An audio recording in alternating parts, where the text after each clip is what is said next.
Ouverture du deuxième forum de surveillance de l'environnement en Afrique pour un développement durable. 140 délégués de 47 pays sont à Maurice pour faire un bilan de la mise en place d'un système satellitaire, système visant à transmettre des données sur les conditions climatiques en vue d'optimiser les ressources naturelles. Lors de la cérémonie d'ouverture, le ministre Deva Birassomi a soutenu que Maurice s'est lancé dans le projet Maurice Île Durable pour un développement soutenu tout en respectant l'environnement. Le programme AMESD, Surveillance de l'environnement en Afrique pour un développement durable, vise à répondre aux besoins d'un meilleur suivi de l'environnement en vue d'une gestion durable des ressources naturelles. Un programme mis en place dans les communautés économiques régionales subsahariennes, regroupant 47 pays et qui abrite également les populations les plus pauvres du monde, où les moyens de subsistance sont hautement tributaires de l'environnement, des ressources naturelles renouvelables et du changement climatique. Il y a deux services majeurs. Alors, un concernant la pêche et le deuxième, c'est le changement climatique. Alors, dans la pêche, ce qu'il nous fait, c'est nous développer une carte, au fait un système électronique que nous sommes capables de détecter une bande de poissons ou une zone qui est riche en production. Alors, dans un premier temps, ce développement-là, il est très important pour l'autorité de la pêche à Maurice, pour être capable de faire un système de contrôle, de management, comment dire, dans le domaine de pêcherie.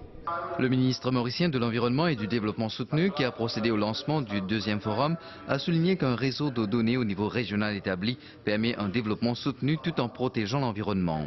Pour le changement climatique, il y a un problème mondial aujourd'hui, un gros problème qui, si nous ne faisons pas attention, nous sommes capables de faire face à une calamité. Alors c'est pourquoi aujourd'hui nous sommes capables de servir d'informations par satellite dans différentes régions, un satellite qui donne beaucoup d'informations, qui peut prendre et analyser région par région, pays par pays, pour guetter quelle décision bien prendre, pour nous capables aider chaque région, aider chaque pays pour faire face à cette calamité qui est causée par le changement climatique. Pour la commissaire de l'Union africaine pour l'agriculture et l'économie rurale, ce deuxième forum fait le bilan et relève les manquements dans la mise en pratique de la surveillance de l'environnement. This is a very critical forum, and especially this time it is taking place when we are about to host the COP17, that is climate change negotiations on the continent of Africa. So it is very, very important that when we are looking at the issues of environment and climate change and the challenges the continent is facing, but also looking at what are the initiatives which are being put in place to address these issues or the challenges of climate change. Le projet AMESD, la surveillance de l'environnement en Afrique pour un développement durable, a été financé par l'Union européenne à hauteur de 2 millions d'euros, soit quelques 80 millions de roupies. Un projet qui bénéficie aux pays africains et aux pays de l'océan Indien.